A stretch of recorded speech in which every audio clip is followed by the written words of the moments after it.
Good evening. I'm Kevin Dorn. This is Nightcast. Accused, handcuffed, humiliated. Tonight, 5 Investigate shows us what happened to a young black man in Columbia Heights who was trying to cash his paycheck. Lawyers and advocates say his experience is part of a national phenomenon known as banking while black. That man tells investigative reporter Eric Rasmussen he was racially profiled when a manager called police minutes after he walked into a U.S. bank branch last year. This is a story you will only see on Nightcast.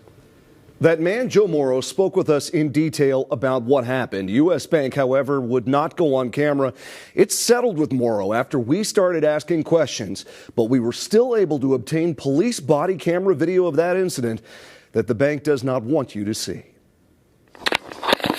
When police got the call to a busy U.S. Bank branch in Columbia Heights last year, a call for a fraudulent check and a suspect posing a threat. How's it going? This is how they found 23-year-old Mississippi native Joe Morrow sitting in a chair in the bank manager's office, leaning back with his hands folded. Police blurred out branch manager John Asquith, as state law requires, because he did not want us to see or hear him in the video.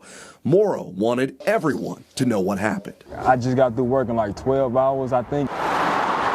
His job at UNFI, a grocery supplier better known as Super Value in Hopkins. Closer to home, Morrow stopped here at U.S. Bank in Columbia Heights to cash his paycheck for $900. Despite having an account, that simple transaction was anything but. They was all looking at me and just staring at me.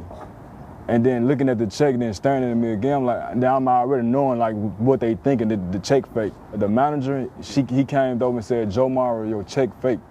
And I said, "What?" He said, "You people are always coming in here with fake checks." Who do you think he meant? Black people. I work there, bro.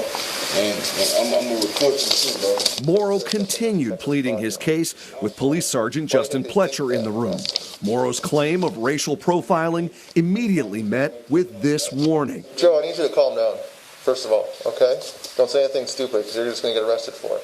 All right. Still sitting in the chair as the sergeant held his ID and his check, Morrow insisted it was the bank who owed him an explanation. They called me in front of everybody talking about this is a fake check. That ain't a fake check. I work there.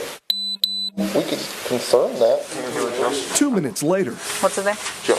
a second officer arrives and the bank manager asks police to take Morrow to an adjacent office. The manager told the officer, "Like, can you get him out of my office? He might touch anything on my desk." I'm like, what? That's when I got super mad. Like, what? I'm gonna touch something on your desk. Joe. That anger only visible for a second. Joe, let's go over there, man. When he complies with officers' orders and stands up. Okay, let's handcuff him. A split second, Morrow says he'll never forget. And like, definitely when I got handcuffed and stuff, everybody looking like, when I'm coming out of his office, I was handcuffed, so people looking. How did that make you feel? Like crazy, like I'm a criminal or something, like I'm doing like something bad, like I actually came here with a fake check. In his report, the sergeant later wrote that Morrow flexed at John, the bank manager, in a threatening manner. I didn't threaten him. I got up, like, you know, in a like, you know, like a mad. Do you have anything on you that could hurt harm, hopefully, in any way? Still handcuffed, Morrow offered more evidence of his innocence. I got the check stub. Neil said what day it started and all that, and how many hours I worked, all that. I could have came to here and showed them that. According to the police report, the bank manager said he'd received a lot of fraudulent checks using the UNFI logo.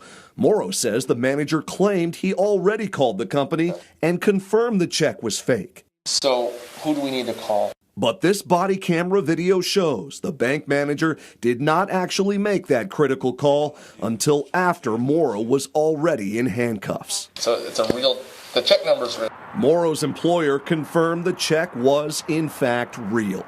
There's no question in my man, if he'd been white, this would never happen. 5 Investigate showed the video to a community leader. Are you seeing that okay? I am. The founder of a nationally recognized implicit bias training program for police. But this is Minnesota. This is not who we are. And University of Minnesota professor Samuel Myers Jr. In 2015, he authored this study of discriminatory practices at banks in the Twin Cities, and he's focused on racial disparities in financial transactions for 35 years. I wish I could say that this was abolition. I wish we could say that this was an outlier, but it happens a lot. Myers, who is deaf, So this is it here. watched the body camera video with us over Zoom with the assistance of captioning. We as Black people are aware that these things happen at banks, at grocery stores, at supermarkets. This is a classic example of instances where things escalated beyond what they needed to escalate to. Okay, Joe, let's get these cuffs off. But Morrow's ordeal did not end when the handcuffs came off. Joe, can I talk to you man to man real quick? For more than 10 minutes, Morrow remained in this office. They're making fake checks with that logo on it, right? Sergeant Pletcher did most of the talking. So what the branch manager has to do is call and make sure it's a good check. I need you to stay calm for that, okay? Because when you start acting like this, it makes you look even guilty. No, I'm not guilty. No, I know. I'm saying, but when you start getting upset and irate, it makes you look guilty. Well, you're acting guilty. And so the question is, what is acting guilty? Tell me, what is acting guilty? I'm sorry, but this is who I am. You blame him for creating the racism that he feels. Don't do anything stupid. It was another part of this exchange Are you kidding? that struck a nerve with Tyrone Terrell. So play it calm, play it cool, and wait for you to be validated. Okay? Oh, my God. The former director of the St. Paul Department of Human Rights and the president of the African American Leadership Council says the sergeant's choice of words matters. Wait to be validated. That's 450 years of history of slavery. Do we got to still wait for white America to validate us? Come on.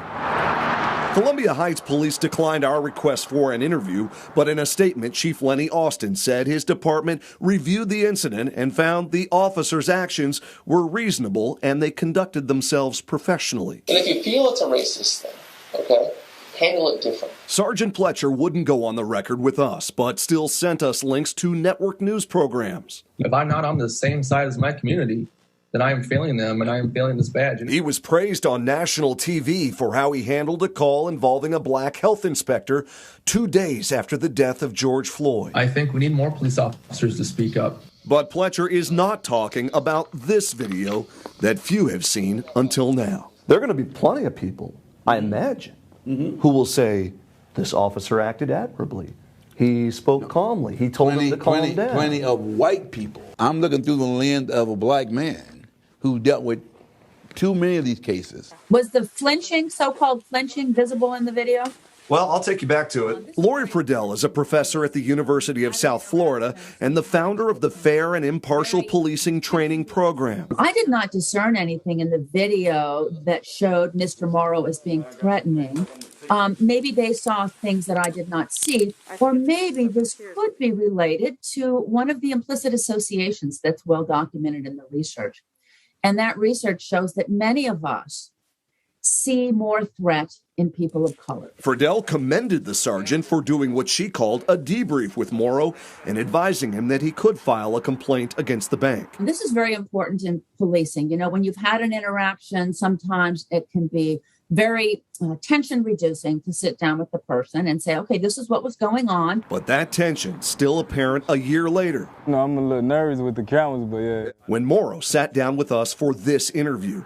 By that time, his lawyer had sent 2 letters to U.S. Bank demanding a settlement and an explanation. They've never taken any accountability. They've never truly apologized to Mr. Morrow. In October, U.S. Bank declined our request to interview manager Asquith or anyone else with the bank, and instead sent us this statement saying U.S. Bank is committed to fairness toward everyone we serve regardless of race, adding, we dispute the facts as they're being portrayed to you. 2 weeks later, the bank quietly reached an undisclosed settlement, meaning no one with U.S. Bank or Morrow can ever talk about what happened here again.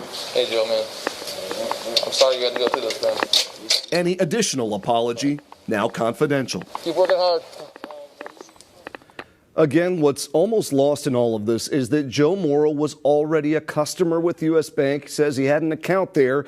We reached back out to U.S. Bank one more time, and last week a spokesperson added that the bank's own internal investigation found nothing to indicate that Morrow's race was a factor in the service he received. Of course, as you heard, lawyers, experts, and advocates are not convinced. They say this is part of what's been called banking while black. And in fact, in the last year, more people have been sharing their stories, Kevin. We'll hear from some of them tomorrow and look at what's being done about this.